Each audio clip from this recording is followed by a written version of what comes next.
백세를 일기로 별세한 지미 카터 전 미국 대통령의 국가장례식이 워싱턴 대성당에서 치러졌습니다.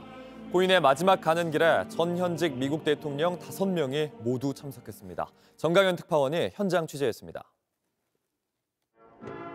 예포 소리와 함께 지미 카터 전 대통령의 관이 의사당에서 옮겨집니다. 국가장례식이 치러진 워싱턴 대성당에는 엄숙한 기운이 감돌았습니다.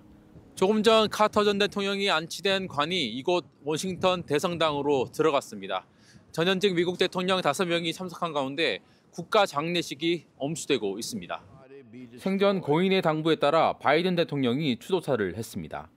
Jimmy Carter's friendship taught me, and through his life taught me, the strength of character is more than title or the power we hold. 전 현직 대통령들은 장례식 직전 비공개 회동도 했습니다. 정적으로 여겨지는 오바마 전 대통령과 트럼프 당선인은 별도로 대화를 나누는 모습이 포착되기도 했습니다.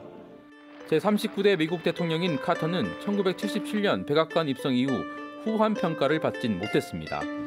재임 당시 오일 쇼크로 물가가 치솟고 이란 인질 사태 등으로 리더십이 무너져 결국 재선에 실패했습니다.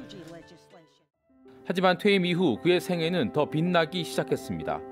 쿠바, 보스니아 등 분쟁지를 누비며 민간 외교를 펼쳤고 1994년 북한 1차 핵 위기 당시 김일성과 담판을 벌이기도 했습니다. 어려운 이웃에게 집을 지어주는 헤비타트 운동의 중심에도 카터가 있었습니다. 2002년 노벨 평화상까지 받게 된 배경엔 단 하나, 인권을 중시하는 그의 확고한 인본주의가 있었습니다. That America must always stand for these basic human rights at home and abroad. That is both our history and our destiny. 백세를 일기로 삶의 종착지에 도달한 카터는 자택이 있는 조지아주 플레인스에서 영면에 들었습니다. 카터 전 대통령의 좌우명은 왜 최선을 다하지 않았는가였습니다.